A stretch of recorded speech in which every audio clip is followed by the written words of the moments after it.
Cuán grande es Dios, cántale cuán grande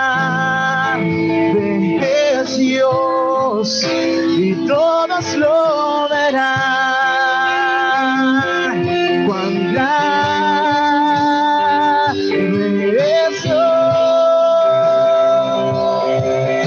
Dios, mi corazón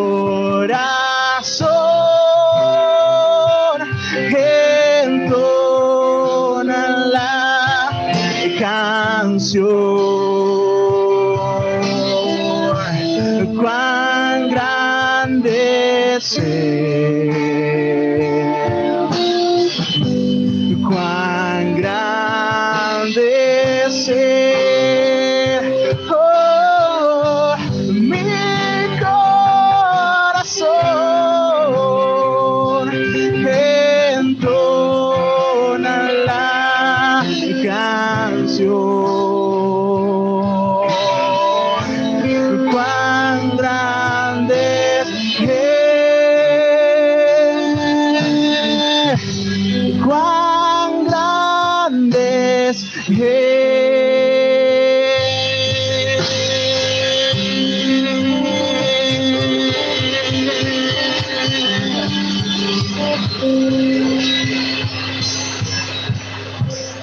Grande eres, Señor, grande eres, Padre Santo, y te adoramos por tu grandeza, te adoramos por tu poder, por tu majestad, y ante tu grandeza nos postramos, bendito Padre. Estamos delante de ti, Señor. Te pedimos que seas tú, Señor, abriendo nuestros corazones en este momento, que vamos a entrar a escuchar tu palabra. Que puedas ser tú, Señor, ministrando nuestras vidas. Que puedas ser tú fortaleciendo nuestra fe. Que puedas ser tú, Señor, transformándonos cada vez más a la imagen de nuestro Señor Jesucristo. Gracias, bendito Padre, por esta mañana. Gracias, amado Padre, por tu iglesia, Señor. Y estas alabanzas que hemos entonado, Señor, son para ti, Señor. Recibe toda la gloria y toda la honra por los siglos de los siglos. Amén y amén. Podemos tomar asiento, hermanos. Podemos tomar asiento. Antes de la pandemia, estamos hablando hace un poco más de 2 años, estudiamos la primera carta a los tesalonicenses y quedó pendiente la segunda carta a esta iglesia. Hoy vamos a iniciar el estudio de esta carta, de esta hermosa carta. Carta que fue una de las primeras que el apóstol Pablo escribió. Pablo escribió la carta a los tesalonicenses desde la ciudad de Corinto, cuando él se encontraba durante su segundo viaje misionero. Esta carta, la segunda carta, Pablo la escribió no muchos meses después de haber escrito su primera carta. Esto fue alrededor del año 51 después de Cristo. Y en esta carta, Pablo va a tratar varios asuntos que estaban aconteciendo en la iglesia de Tesalónica. Pablo había recibido un informe acerca de esta iglesia y por medio de este informe él se va a enterar que los hermanos estaban pasando por una intensa persecución. En su primera carta, Pablo había mencionado que estos hermanos estaban padeciendo, estaban sufriendo a manos de sus propios compatriotas. Pero ahora la persecución se había intensificado, por lo que Pablo escribe para poder animarlos, para poder fortalecerlos en medio de las tribulaciones que ellos estaban pasando. Pero a su vez, Pablo también quería aclarar algunos puntos, algunas enseñanzas que él ya les había dado y que habían sido malentendidas por algunos de ellos, especialmente el tema acerca de la segunda venida de Cristo. Y algo que también podemos ver en estas cartas que Pablo dirige a la iglesia de Tesalónica es su gran amor, el gran amor que Pablo tiene por los hermanos de esta iglesia y también por los de las demás iglesias. Pablo oraba por ellos intensamente, incesantemente, de noche y de día. Y eso es una muestra de amor. Quiero mostrarles el mapa de la ciudad de Tesalónica. Allí podemos ver la ciudad de Tesalónica indicado por la flecha roja. Y un poquito más abajo vemos una flecha azul. Esa flecha azul indica dónde estaba la ciudad de Corinto. El nombre de Corinto no aparece en el mapa, pero ahí estaba la ciudad de Corinto. Y desde esta ciudad es que Pablo escribe estas cartas a los tesalonicenses. La ciudad de Tesalónica se encuentra en Grecia y muy cerca al monte Olimpo. Ahora, para la mitología griega, el monte Olimpo era el hogar de los dioses olímpicos, los principales dioses del panteón griego, que era liderado por Zeus. Veamos la foto del panteón griego. Ahí pueden ver algunos de estos dioses griegos que la gente de Tesalónica adoraba. Esta ciudad, Tesalónica, era idólatra, como toda otra ciudad greco-romana.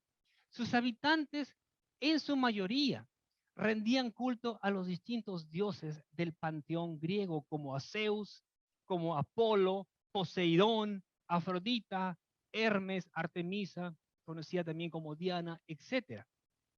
Esta ciudad, durante el tiempo del apóstol Pablo, tenía una población de unos 200,000 habitantes.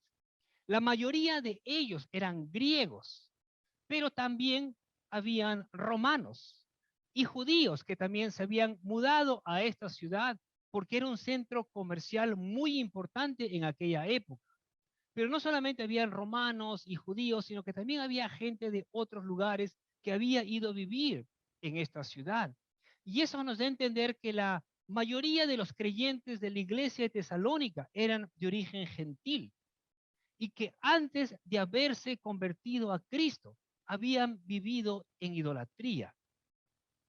Pablo, sabiendo esto y habiendo visto cómo la vida de estos hombres había sido transformada, la vida de estos hombres había sido cambiada radicalmente. Y por esa razón, Pablo no dejaba de dar gracias a Dios por ello. Es más, Pablo dice en su carta que él se gozaba y daba testimonio a los demás, a las demás iglesias, acerca de estos hombres, de cómo es que se habían convertido de los ídolos a Dios para servir al Dios vivo y verdadero.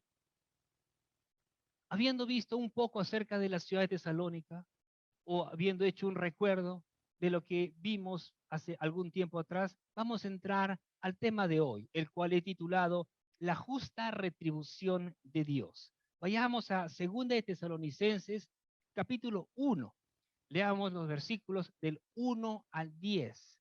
2 de Tesalonicenses, capítulo 1, versículos del 1 al 10.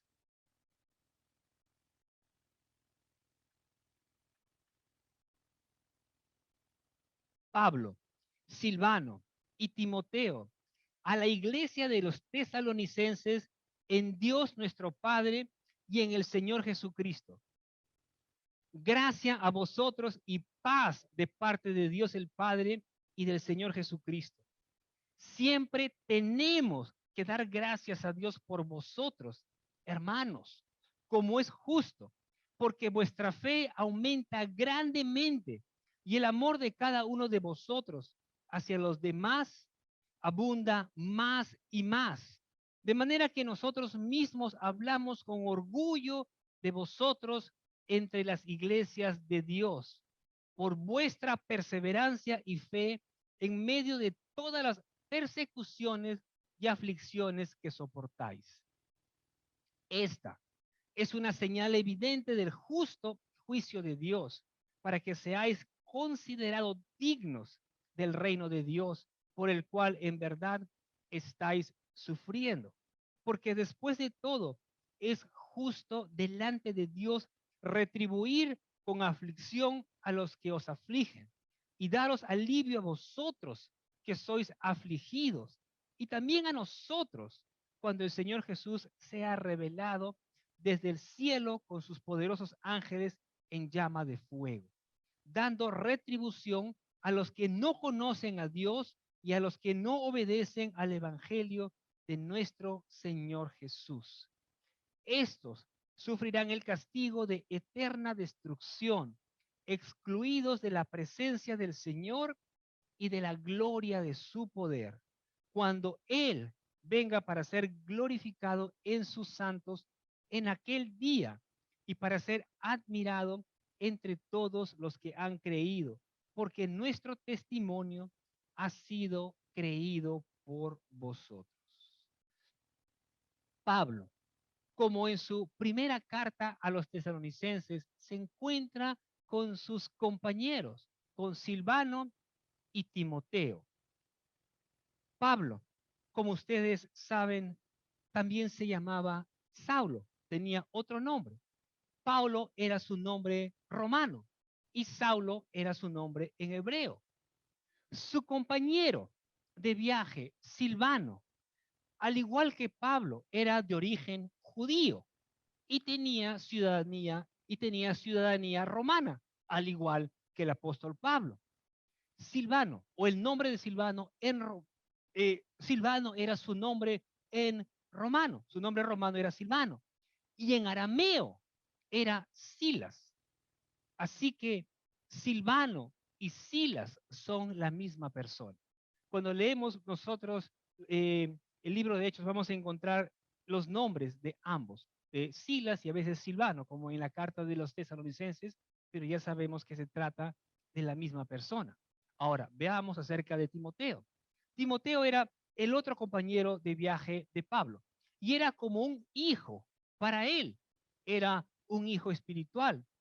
Y es muy posible que fuese él, que fuese Timoteo, quien trajo este informe a Pablo acerca de la situación que estaba pasando en la iglesia de Tesalónica.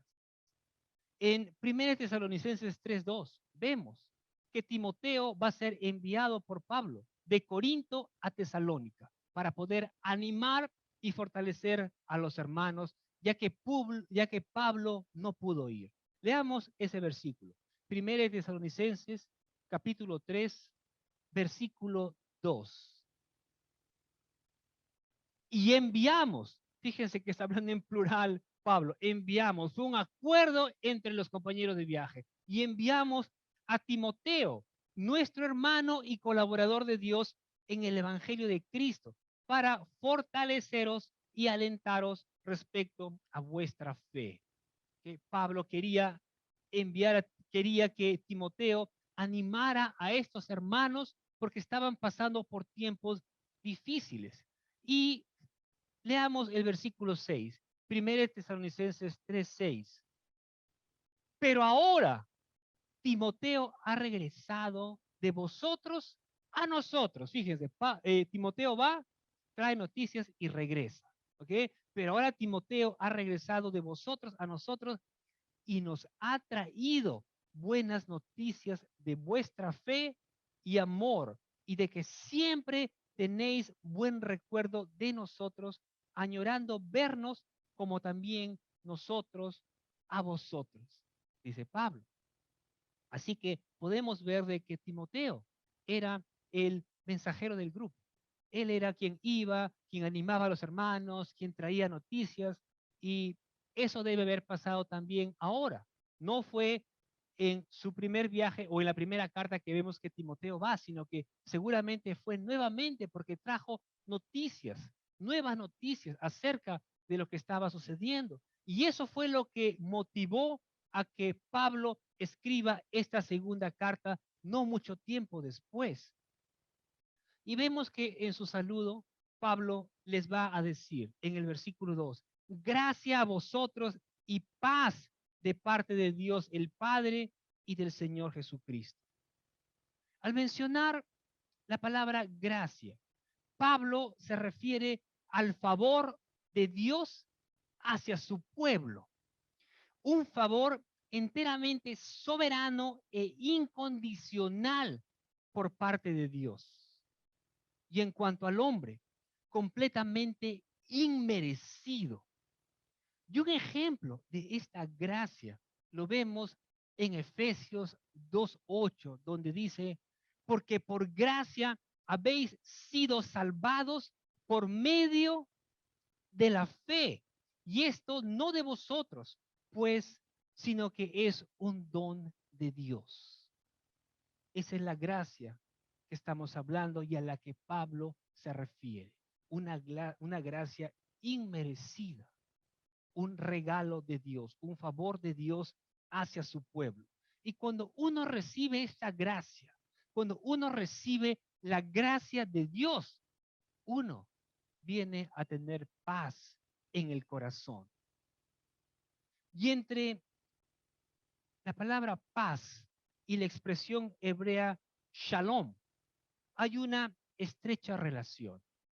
Shalom no solamente significa paz, sino que shalom tiene que ver con integridad, con prosperidad, con bienestar, tanto físico como espiritual. Es como que desearle un bien a la otra persona. Y al tener estas cosas, uno siente paz. Uno viene a tener paz. Y la paz que se menciona aquí, en el saludo que Pablo les hace a estos hermanos, es la paz de la cual Jesús habló en Juan capítulo 14, versículo 27. En este versículo Jesús les va a decir a sus discípulos, la paz os dejo, mi paz os doy. No la doy como el mundo la da. No se turbe vuestro corazón, ni tenga miedo. Pablo, en el versículo 3, dice, siempre tenemos que dar gracias a Dios por vosotros. Pero fíjense en algo aquí. Pablo no dice siempre damos, no dice siempre damos gracias a Dios por vosotros, sino que dice siempre tenemos o siempre debemos de dar gracias a Dios. Es como que si Pablo estuviese diciendo, estamos en la obligación de hacerlo. Es como si dijera, estamos obligados a orar a Dios por lo que viene haciendo en ustedes. Y es más, Pablo dice, como es justo, es decir, como es digno que hagamos. O sea, Pablo está diciendo, es justo que hagamos esto, que oremos por ustedes. A veces, los cristianos podemos ver lo que el Señor está haciendo en los demás, lo que el Señor está haciendo en los hermanos, lo que el Señor está haciendo en la iglesia. Y podemos sentir alegría en ese momento. Incluso podemos decir, qué bueno que Dios está haciendo eso en tu vida. Pero allí queda todo. Cuando deberíamos orar por ellos y dar gracias por lo que Dios está haciendo en la vida de estos hermanos. Pero muchas veces no lo hacemos. Y ustedes saben que cuando Dios comienza a obrar en la vida de uno, cuando Dios comienza a hacer cosas grandes en la iglesia, se levantan más ataques de parte del enemigo. Dios comienza a trabajar en uno, a hacer cosas grandes. Por otro lado, se presentan ataques. Y es por eso que debemos de orar más. Y es por eso que debemos orar por nuestros hermanos. Y eso es lo que estaba haciendo Pablo. Al ver de que estos hermanos estaban pasando por tiempos difíciles, pero que se mantenían firmes en la fe. Posiblemente pasó algo así y por eso es que Pablo dice, siempre tenemos que dar gracias a Dios por vosotros como es justo. Y luego Pablo da la razón de por qué deben hacerlo. Porque vuestra fe, les dice, porque vuestra fe aumenta grandemente y el amor de cada uno de vosotros hacia los demás abunda más y más. En medio de estas aflicciones que estos hermanos estaban atravesando, la fe de ellos se había fortalecido, la fe de ellos había aumentado y también el amor que ellos tenían hacia los demás. Su amor era cada vez mayor y por eso Pablo se gozaba. Por eso Pablo le daba gracias a Dios por ellos. Todos sabemos la situación difícil que se está viviendo en el mundo actualmente.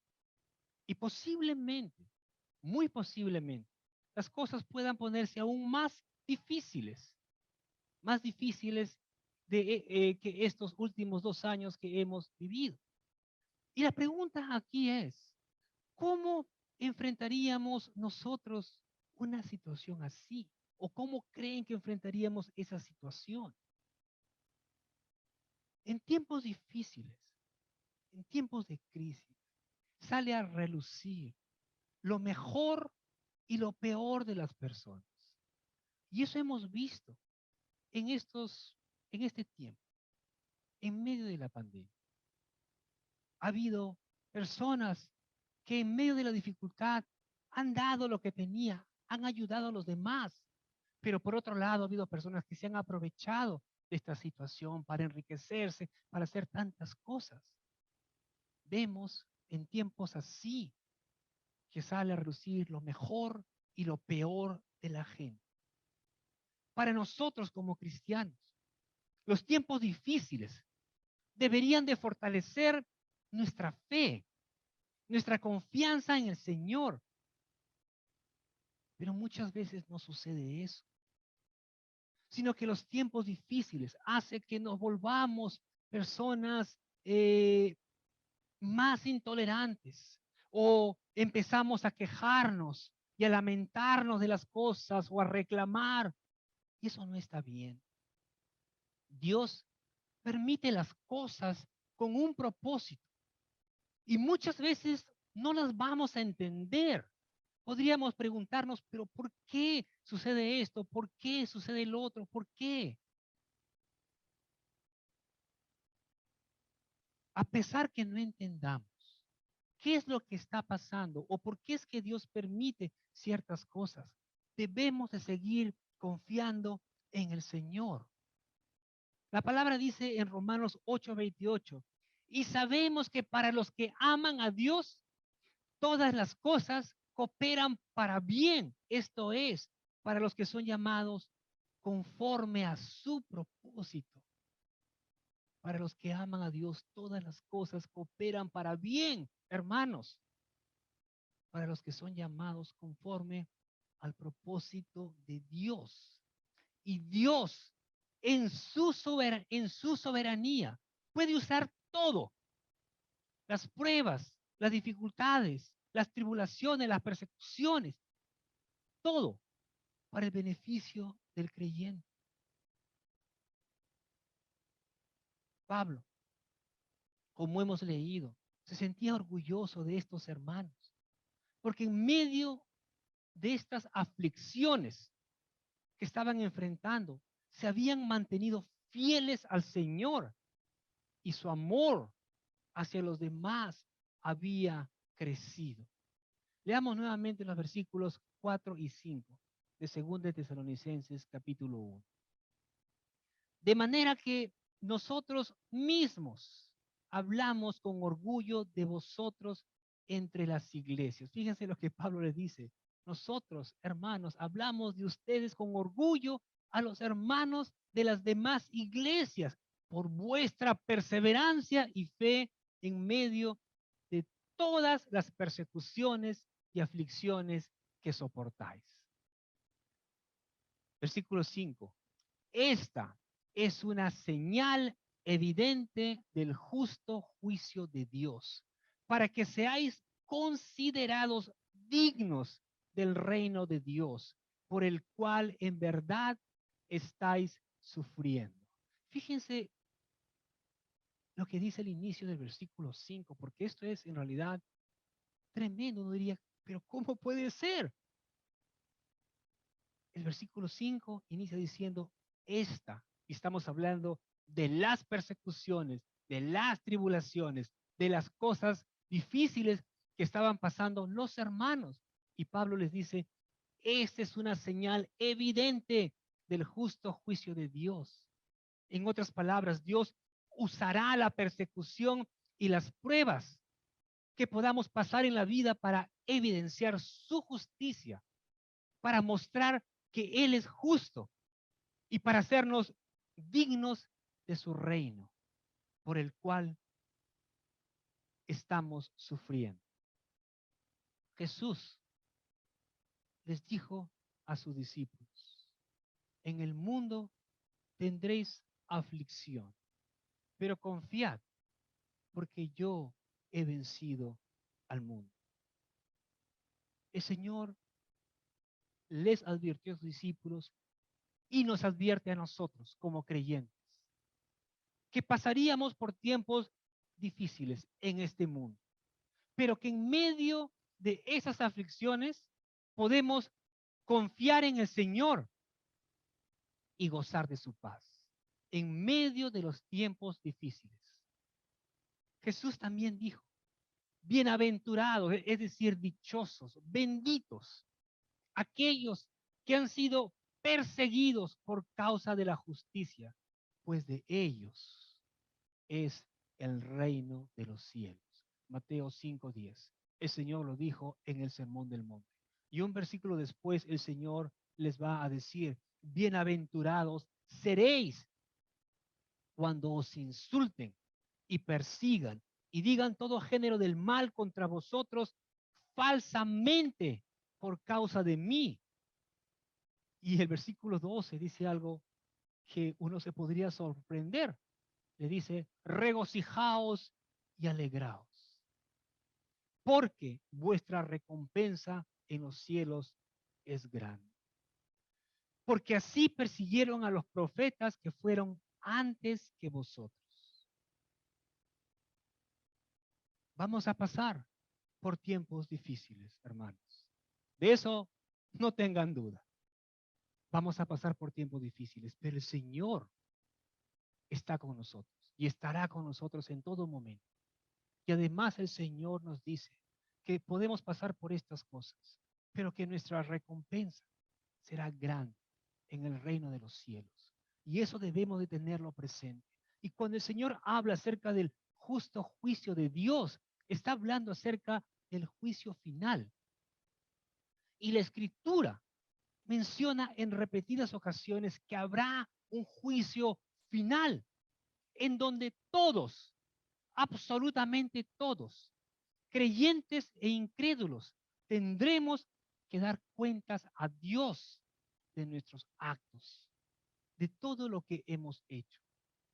Hechos, capítulo 17, versículo 30 y 31, dice lo siguiente sobre el justo juicio de Dios.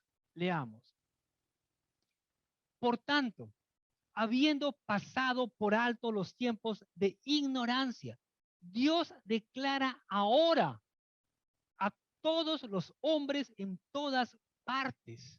Fíjense, está hablando del mundo entero, el mundo entero, a todos.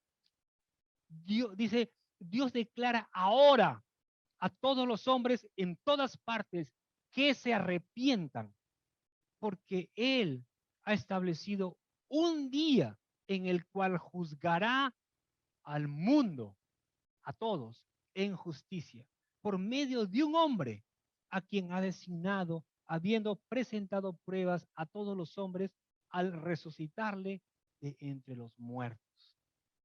Y aquí está hablando de nuestro Señor Jesucristo, a quien tendremos a quien tendremos que presentarnos un día, en aquel día,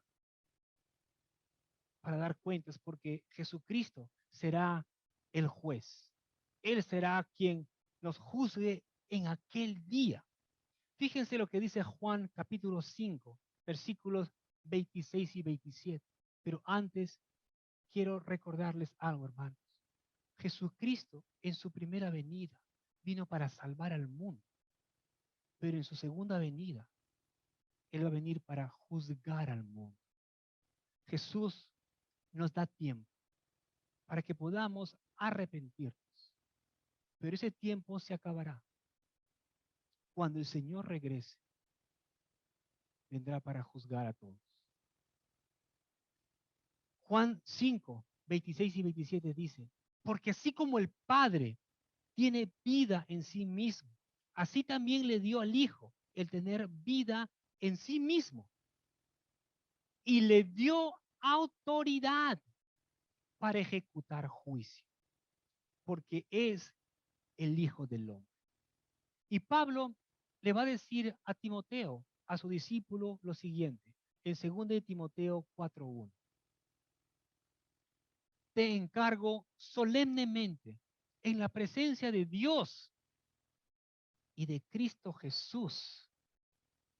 Fíjense lo que dice después, que ha de juzgar a los vivos y a los muertos por su manifestación y por su reino. Todos vamos a tener que presentarnos delante de Cristo para dar cuentas de nuestros actos en aquel día. Pero los creyentes no vamos a ser juzgados para salvación, porque ya somos salvos. Estamos hablando de todos aquellos que han nacido de nuevo realmente, de aquellos que han nacido de nuevo. El juicio de los creyentes es para evaluar y conceder varios grados de recompensa. Leamos lo que dice 2 de Corintios 5:10. Y aquí Pablo se está dirigiendo a creyentes, está hablando a la iglesia de Corinto. 2 de Corintios 5:10. Porque todos nosotros debemos comparecer, es decir, presentarnos, debemos comparecer ante el tribunal de Cristo para que cada uno sea recompensado por sus hechos estando en el cuerpo, es decir, en esta vida, en este tiempo de vida que el Señor nos da, de acuerdo con lo que hizo, sea bueno o sea malo. En el día del juicio, los creyentes serán recompensados, mientras que los incrédulos serán castigados, condenados eternamente. Leamos 2 de Tesalonicenses, capítulo 1, versículos del 6 al 9.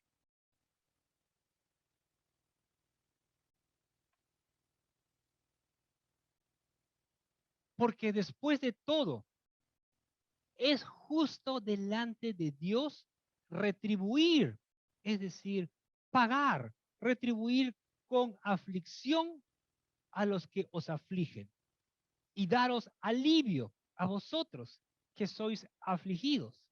Y también a nosotros, dice Pablo, también nosotros nos incluimos allí. Cuando el Señor Jesús sea revelado desde el cielo con sus poderosos ángeles en llama de fuego, dando retribución a los que no conocen a Dios y a los que no obedecen al Evangelio de nuestro Señor Jesús. Estos sufrirán el castigo de eterna destrucción, excluidos de la presencia del Señor y de la gloria de su poder. Así como un padre de familia, cuida y protege a sus hijos. Nuestro Padre Celestial también cuida de sus hijos, los protege. Dios es quien cuida de su pueblo. Dios es quien cuida de su iglesia. Y es el Señor mismo, en su justicia, que se encargará de castigar a aquellos que afligen y persiguen a sus hijos. Y eso es lo que mucha gente, incluso muchos gobiernos, no se dan cuenta o no saben. Muchos, también, mucha gente, también piensa o cree que todos los seres humanos son hijos de Dios, pero no es así. ¿Qué dice la Biblia acerca de esto? ¿Qué dice la Biblia acerca de quiénes son los hijos de Dios? Leamos Juan 1:12. Dice, mas a todos los que le recibieron, a los que creen en su nombre, les dio potestad de ser hechos hijos de Dios. Los hijos de Dios son todos aquellos que han creído en Cristo y que le han recibido como Señor y Salvador. No basta con simplemente decir, yo creo en Cristo. Está bien, puedes creer, pero ¿qué dice la palabra? Que el diablo también cree y tiembla, y el diablo no es salvo. Así que no solamente basta con creer, sino con rendirle tu vida a Cristo, aceptarlo como Señor y Salvador. Eso significa que tú le rindes todo a Cristo y Él viene a ser el amo de tu vida. Así que no solamente basta con creer, sino que con creer y recibirlo como Señor y Salvador de tu vida. Y eso nos da derecho de ser hijos de Dios. Las personas que afligen a los hijos de Dios serán afligidos. Dios mismo se encargará de darles el castigo que se merece por haberse metido con sus hijos. El versículo 6 lo dice claramente, porque después de todo, es justo delante de Dios retribuir con aflicción a los que os afligen. Por otro lado, aquellos que son perseguidos serán recompensados. Pero no solamente eso, sino que serán considerados dignos de entrar en su glorioso reino. ¿Y cuándo sucederá esto? La respuesta lo vemos al final del versículo 7.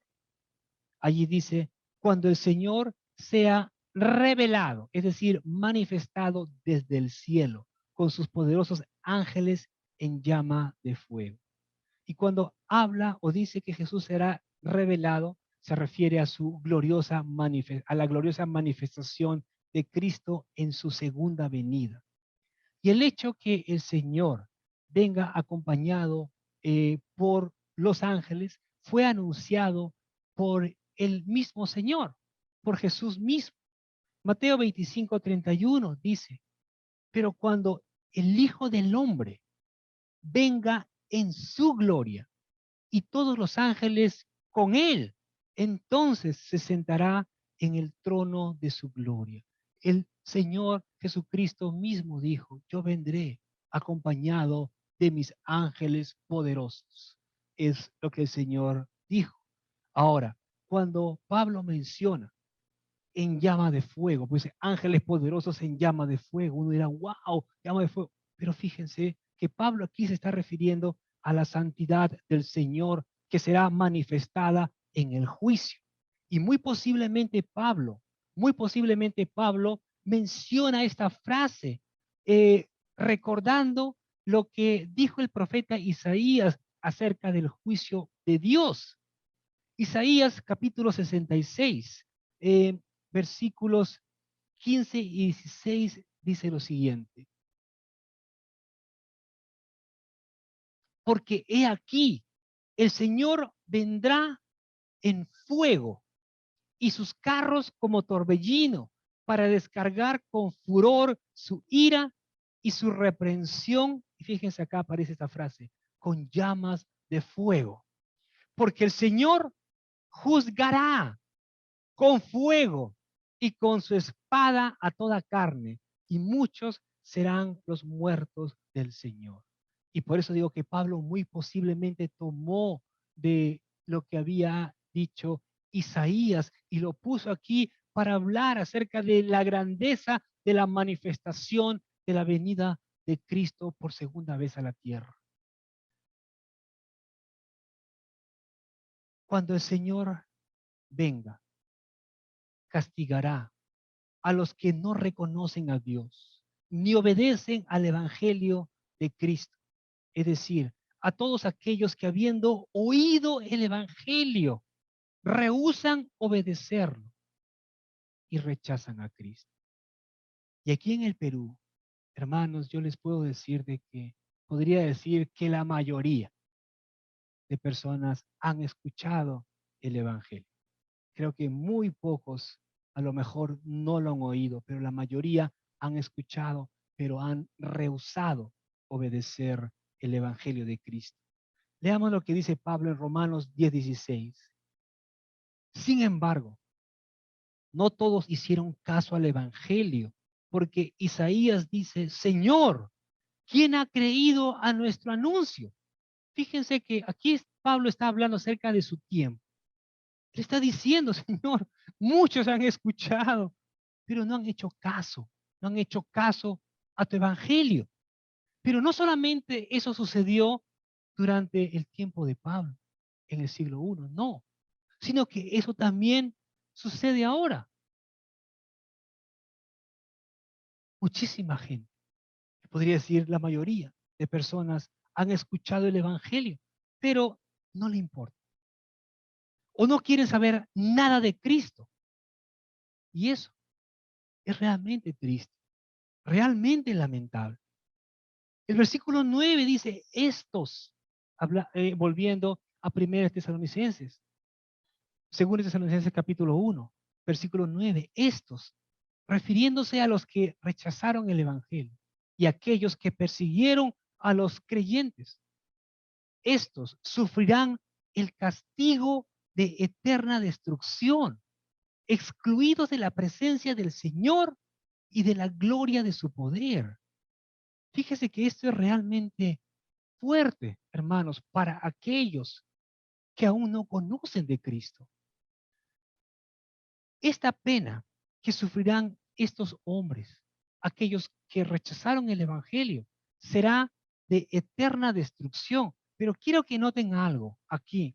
El hecho mismo que esta destrucción sea eterna. Uno habla de destrucción, piensa que ¡pum! Ya se acabó. Eso es lo que uno piensa cuando se habla de destrucción, pero habla de destrucción eterna. Así que no se trata de una aniquilación o que deja de existir. No es que una persona muere sin Cristo, se va al infierno y ya se acabó ya su vida. No, sino que habla de una eterna destrucción, de una condena eterna. Y ese es el castigo que recibirán aquellos que han rechazado a Cristo, aquellos que han rehusado obedecer al Evangelio.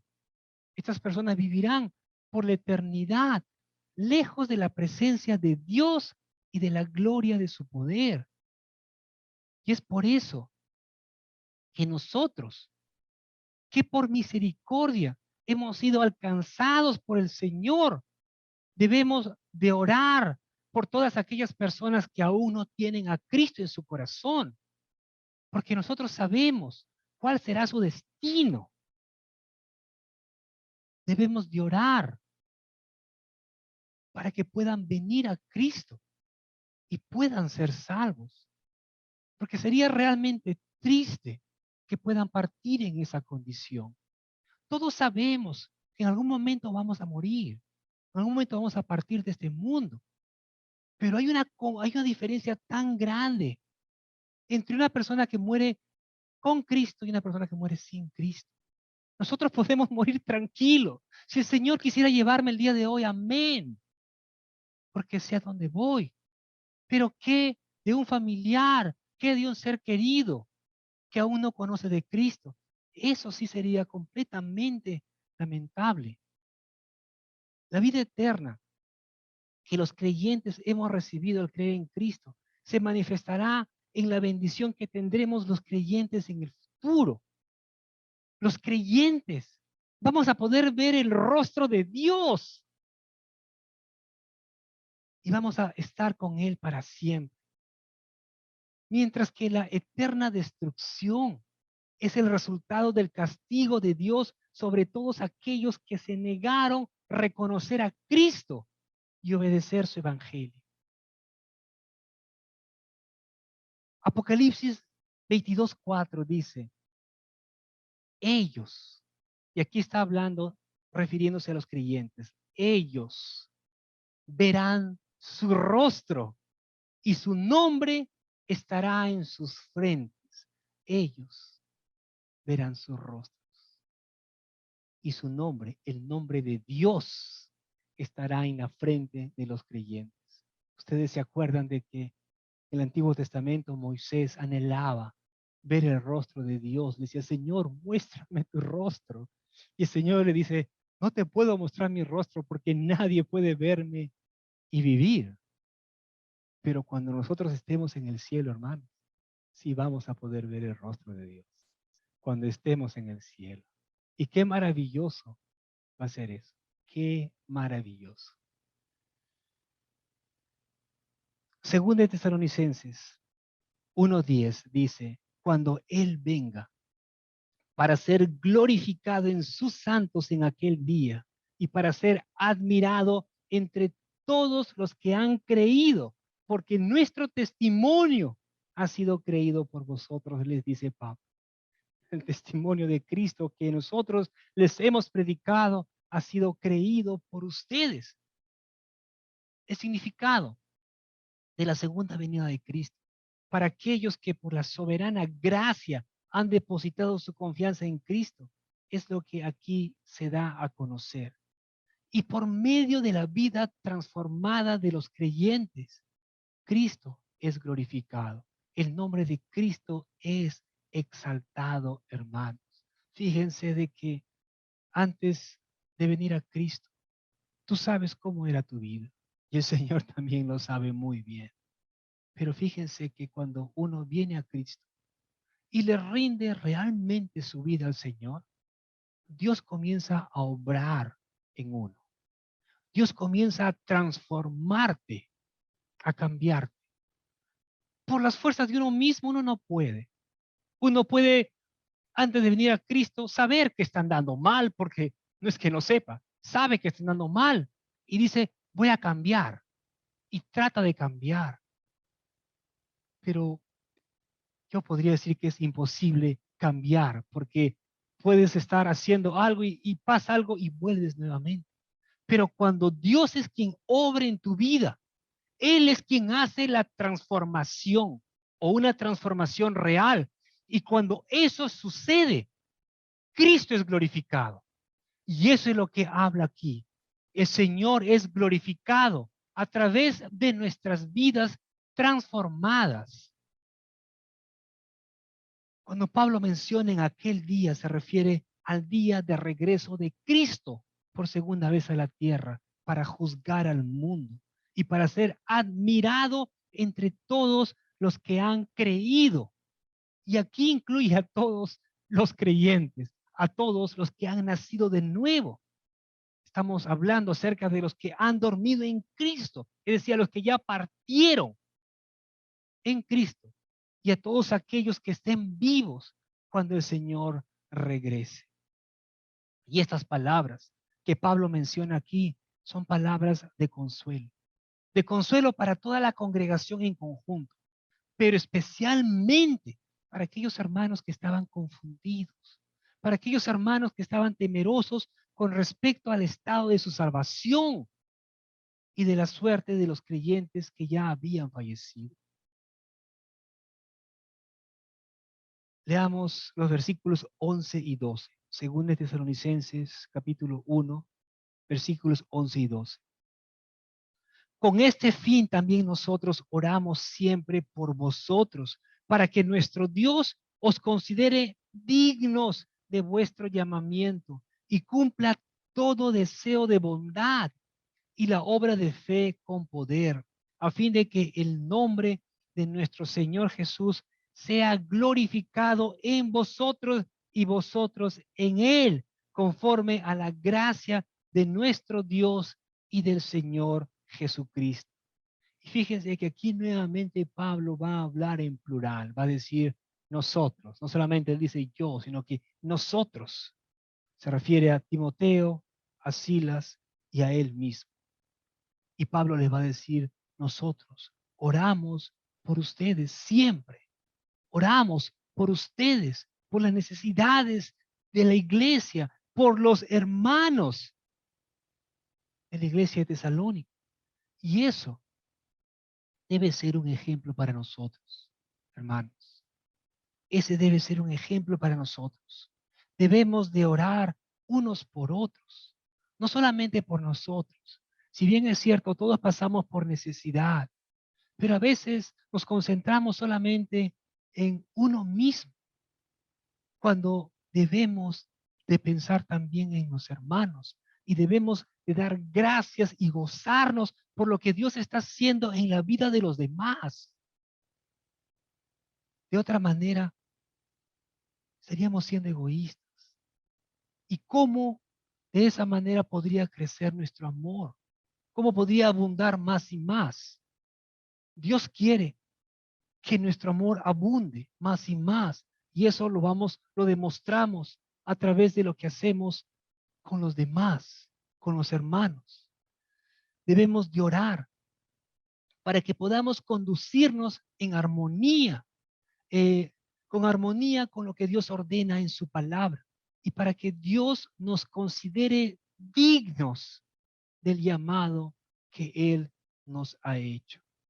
Que Dios nos tenga por dignos, queridos hermanos, por dignos de la invitación de gracia que nos ha sido extendida por medio de la predicación del Evangelio, a fin de que el nombre de nuestro Señor Jesucristo sea glorificado en nosotros y nosotros en Él, conforme a la gracia de nuestro Dios y del Señor Jesucristo.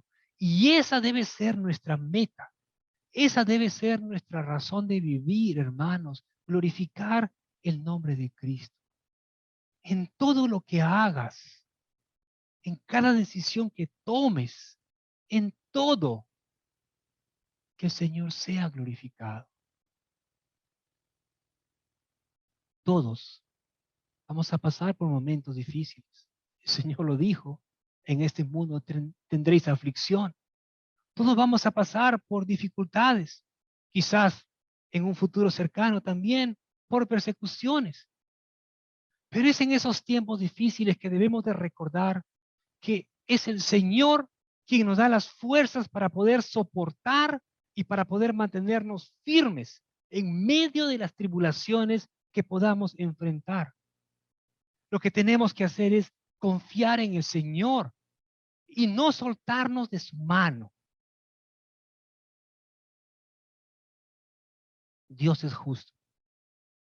Dios es justo, hermanos. Y Él es quien se encargará de hacer justicia, como hemos visto a través de este tema. Dios es quien retribuirá con aflicción a aquellos que nos hagan daño. Y es el Señor quien nos dará alivio. Es el Señor quien nos dará reposo. Así que descansemos en el Señor y no pagues a nadie mal por mal, sino más bien, dice la palabra, que procuremos hacer el bien a todos. Pablo dijo en Romanos 12:19, amados, nunca os venguéis vosotros mismos, sino dad lugar a la ira de Dios, porque escrito está, mía es la venganza, yo pagaré, dice el Señor. Así que, hermanos, dejemos que el Señor se encargue. A veces la gente puede ser injusta con nosotros. A veces alguien nos puede hacer algo. ¿Y cuál es la reacción natural de uno? Ah, tú me hiciste esto, yo te doy esto. Pero ¿qué dice el Señor? ¿Qué dice el Señor? Nunca que no nos venguemos nosotros mismos, sino que demos lugar a la ira de Dios. Dios es justo y Dios se encargará de cuidarnos, de protegernos. Él es quien dice, la venganza, mía es la venganza, yo pagaré. Que nuestra fe pueda crecer, así como también nuestro amor hacia los demás y que Dios nos tenga por dignos, queridos hermanos, por dignos de entrar a su glorioso reino. Esa es mi oración por cada uno de ustedes. Que toda la gloria sea a nuestro Dios Padre por siempre y para siempre. Amén. Vamos a orar. Amado Padre, Dios Todopoderoso, te damos gracias, bendito Señor, por tu palabra, porque a través de ella, Señor, tú nos enseñas tantas cosas, Señor. Tú nos enseñas, amado Padre, a que debemos de confiar en ti. Tú nos enseñas a cómo es que debemos andar, Señor, en este mundo, de cómo podemos y debemos de glorificar tu santo nombre. Amado Padre, te pedimos que seas tú fortaleciendo nuestra fe, Señor, y aumentando nuestro amor hacia los demás. Que podamos, Señor, no solamente pensar en nosotros, sino que podamos, Señor, orar por los demás, tenderles una mano, bendito Padre, y más aún en los tiempos difíciles, Señor, que estamos pasando y que vamos a pasar. Bendito Padre, sé tú obrando en nuestras vidas, Señor. Sé tú trabajando en cada área que aún necesita ser trabajada, ser transformada, Señor, para que en aquel día nosotros podamos ser dignos de poder entrar a tu glorioso reino. Gracias, bendito Padre, por la vida de cada uno de mis hermanos, Señor. Y también te pido por todos aquellos, Señor, que han escuchado tu palabra, el Evangelio de salvación, pero que aún, Señor, tienen dudas de su salvación o aún no han rendido su vida completamente a ti. Te pido, bendito Padre, para que le abras su entendimiento y toques su corazón, Señor, para que ellos puedan ser salvos y estar contigo en el cielo por la eternidad. Gracias, bendito Señor. A ti sea toda la gloria y toda la honra en el nombre de Cristo Jesús, nuestro Señor y Salvador. Oramos. Amén y amén.